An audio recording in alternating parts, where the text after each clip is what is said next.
I'm glad I didn't know anything about Red Rising when I started it. I'm especially glad I didn't hear anyone else's pretentious opinion on it either. I'm a sucker for any entertainment as long as it does its job and entertains. I've never been one to majorly critique something I'm trying to enjoy.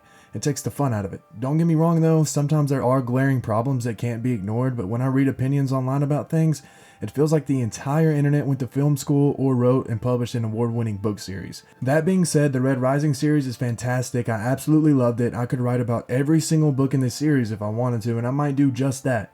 But I wanted to talk about the series as a whole, so if you haven't read up to Lightbringer, then I suggest you proceed with caution. There will be spoilers. There's something about science fiction that's always fascinated me, allowed me to be lost in the imagination of the future, but there's always that feeling of unrealism that takes me out of the story. Things so absurd, it borders on fantasy instead of sci-fi.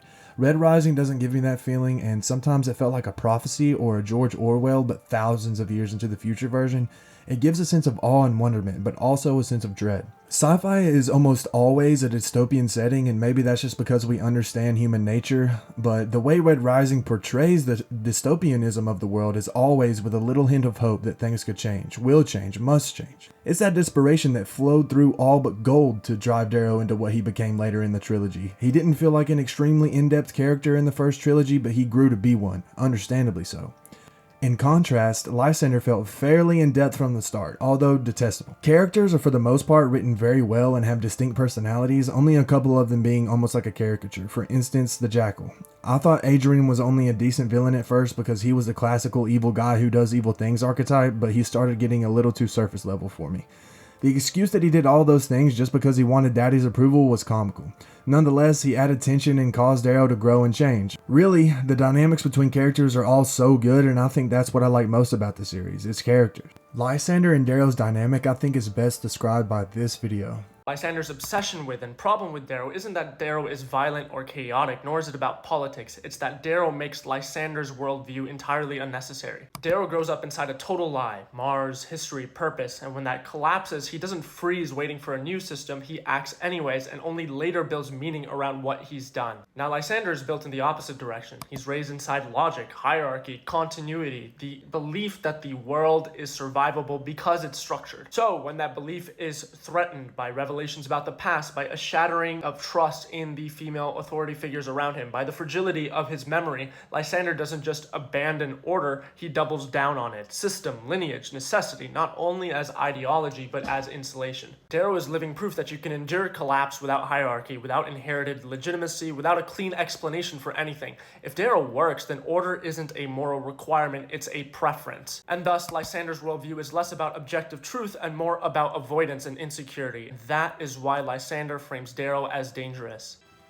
I think Lysander is a perfect enemy for Darrow because it's who Darrow could become in a way. Lysander truly believes he's doing the right thing, that the other colors are below Gold, and that it is Gold's duty to shepherd them. Darrow could easily begin to think that mercy and democracy is a fallacy and should be practiced based off the entire second trilogy and what the Republic has been through, but R.A. helps him find the path again. Speaking of, the dynamic between R.A. and Diomedes is beautiful. It speaks for both of their characters. R.A. being a pink and liking or loving Diomedes is extremely important. The pinks got objectively the worst role in society. I mean, they literally are bred to be sexually abused. I think that's a bit worse than being bred to be a manual labor slave. R.A. being able to set aside her thoughts of the Gold in general to be able to have feelings for Diomedes speaks volumes, not just about her, but about Diomedes as well. She got Darrow back on the path. She advocated for forgiveness for him in front of the sisters. For me, she represents the pinks in the Rising, which I don't think gets enough representation. Diomedes, on the other hand, represents what Gold can be in this new idealistic world. Loved by a pink, betrayed by a Gold, scorned by his grandmother, the most honorable man in the solar system. His character is so important to who Darrow must ultimately become, who he wanted to be, but war wouldn't let him be. One of my favorite characters in the whole series is probably Cassius. Darrow's character has grown and changed over the books, but Cassius's character has evolved. Although it was one of the most heartbreaking deaths, it fits his character so perfectly I can't even be mad at Pierce for it. Realizing the fault with Gold, and even as a Gold, he realizes his privilege to be born into a rich and famous house. From the beginning, we see him as an emotional guy because of Julian, not someone comically evil like Adrian, or someone who was doing something for a greater purpose like Darrow, but someone with extreme depth. With countless virtues, but also glaring flaws, he grows, changes, adapts, and learns. Also top 5 swordsman in the solar system, flawlessly written character in my opinion. Darrow is the last one I want to talk about, but definitely not the last one I have thoughts on. For him, of course, we have his perspective in the first half of the books, which lets us understand him way better than any other character, which is a reason why Lysander is a good villain and why I'm glad Pierce decided on perspective shifts in the new trilogy. It adds a depth to them both that the other characters can't have without getting inside their heads. The second trilogy also offered us insight into how other characters see Darrow.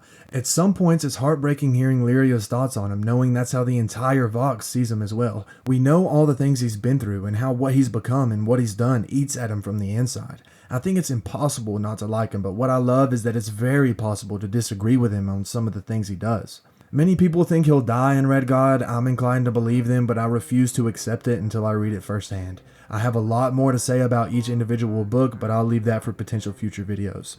That being said, tell me your thoughts on the series down below and what you expect or want to see from Red God. Thanks for watching, and Hail Reaper.